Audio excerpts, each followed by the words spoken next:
This is an alternative opening.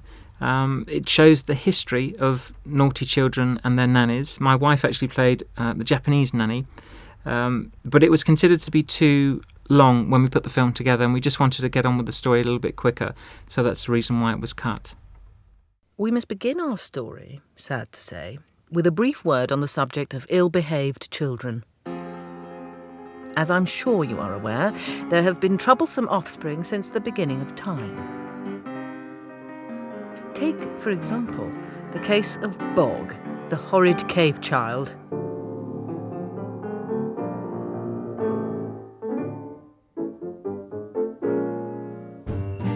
Or, for instance, little Achmet and Ramses, the vicious twins of ancient Egypt.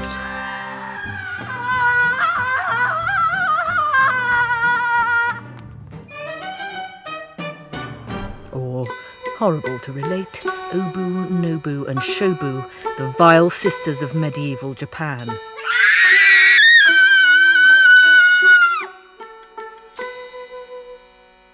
So many stories, so little time. Let us turn, therefore, without further ado, to the Brown children of Finchley Lane in the London suburb of Totteridge, whose legendary unpleasantness we are about to examine in greater depth. The Brown children, whom we shall meet momentarily, were all very clever and all very badly behaved. They...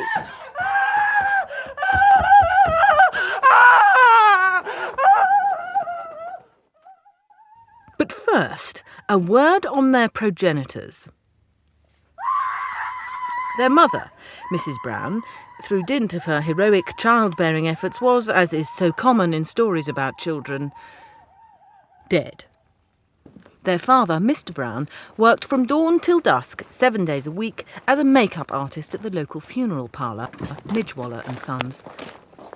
Unfortunately, the wage from this establishment could not begin to cover the costs of 7 children, which was why his income was amplified by a monthly allowance from his late wife's aunt, Lady Adelaide Stitch. A worrier by nature, Mr. Brown had thought that his family crisis could not possibly get worse. He was wrong. They've eaten the baby! Derek Jacobi and Patrick Barlow's double act as Ween and Giles was proven to be so entertaining that Emma wrote another scene. It didn't make the cut in the end because we just wanted to keep the story very focused and keep everything moving along. But this scene shows them locking up the Undertakers late at night, and they're discussing whether the next morning they should still continue to jump out of their coffins to frighten Mr. Brown, or whether they should take the dramatic decision to jump out of the cupboard.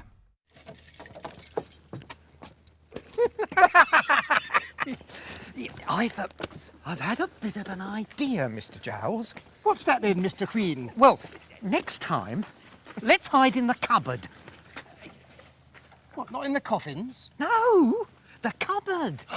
It's unexpected, see? I mean, he won't be expecting us, if you catch my drift.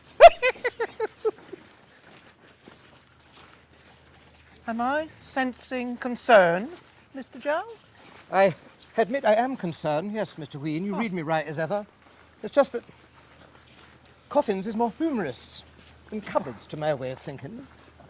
And if you're asking me, Mr. Queen... I am indeed. In my humble opinion, coffins is funny and cupboards ain't. Oh, right you are, Mr. Giles, right you are. Coffins it is. Mr. Brown left early this evening. He did, without bidding us adieu, I noted. Odd, that. Very odd. This next scene was filmed for a couple of reasons. First of all, it showed Evangeline attempting to post a letter to Mrs. Quickly, but there were a number of letters featured within the film, and at one point we found that the letters were getting very confusing, so that's one of the reasons why we cut this scene. But the other reason why this scene was written and filmed in the first place was to throw Evangeline and Mr. Brown into a more intimate situation than they would normally be used to. This was to give the audience the sense that Mr. Brown and Evangeline might be becoming more romantically involved with each other. But when the film was put together, it was clear that the performances from Colin and Kelly were doing this anyway, so it didn't seem necessary to show them getting closer in the scene. Listen to this, dear. I am coming with the express intention of easing your financial burden. Maybe she thought the better of my having to remarry. Cost of a wedding and so forth. Perhaps I won't have to go through with it after all. Mrs. Quickly. Evangeline.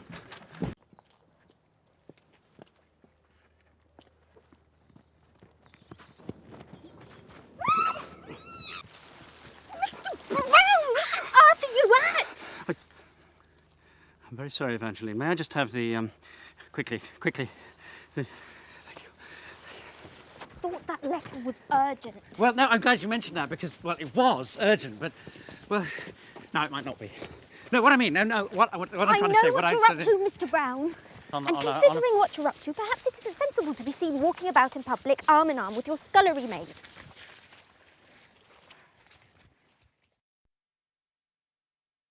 Once the children have prevented Mr. Brown from marrying Mrs. Quickly, Mr. Brown soon realises that Aunt Adelaide's allowance is about to stop. So he starts to gather a number of possessions together in his house with a view to selling them. And we introduce a character called Mr. Saplis, who's a very dodgy local businessman. I'd worked with David Kelly on Waking Ned, and he'd very kindly agreed to come over from Ireland to play this very small part, which made it even more difficult to cut the scene. But when we looked at the film as a whole, it just became very confusing to introduce a new character for such a short scene. Nice face, this. Oh, no, I'm sorry, I couldn't possibly part with that. That's... Excuse me, could you not?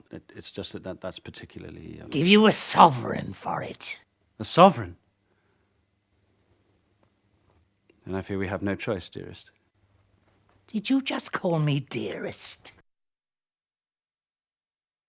In an attempt to explore the double act between Ween and Jowls, I improvised a scene where they were handing a letter over to Mr. Brown. But again, this was one of the letters that we felt were confusing the plot of the film, and unfortunately, although this is a very fun scene, it had to be cut.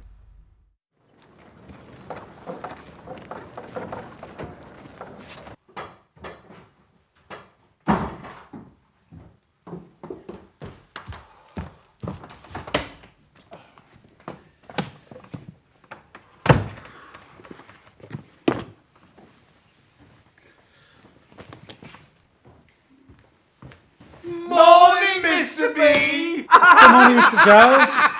Mr. Ween. Thought we'd get you that time. No, not this time. Nice tea dance, Mr. B. Oh, lovely, I shouldn't wonder.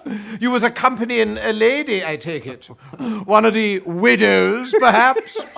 No, I didn't even get there. Disaster. Children, you know. We do know. We've said it before, and we'll say it again, Mr. B. It's not funerals, as you should be in the business of. It's christenings.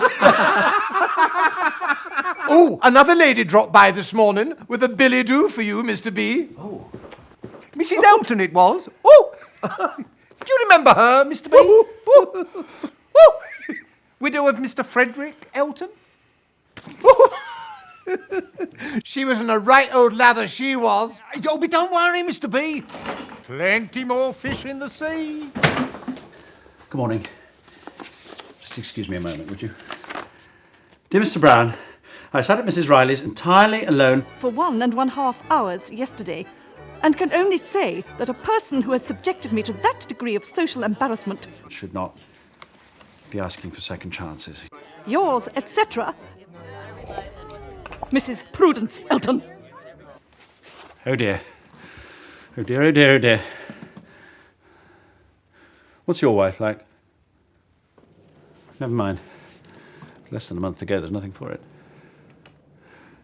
It'll have to be that woman. The dreadful one. One of our editors put together a version of the Tea Party and presented it in a way so that it looked like a silent movie. He sped up the action and made it black and white. And it was a lot of fun, and we tried it in one of our screenings, but we found that it confused some of the children to have such a dramatic change in style. But it's worth looking at anyway.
This next shot is part of a deleted scene and shows Cook relaxing in the kitchen, safe in the knowledge that Nanny McPhee has got the house under control.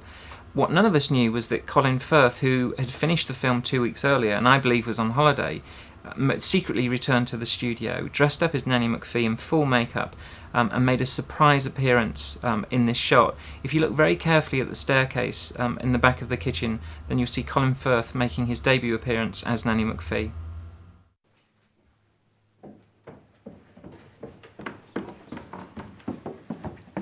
Lesson number 6. When you've finished a job, stay away and never, ever, ever come back.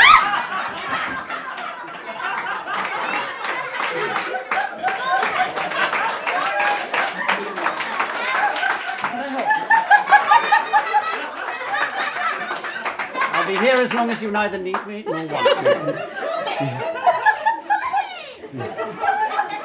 Good night, children.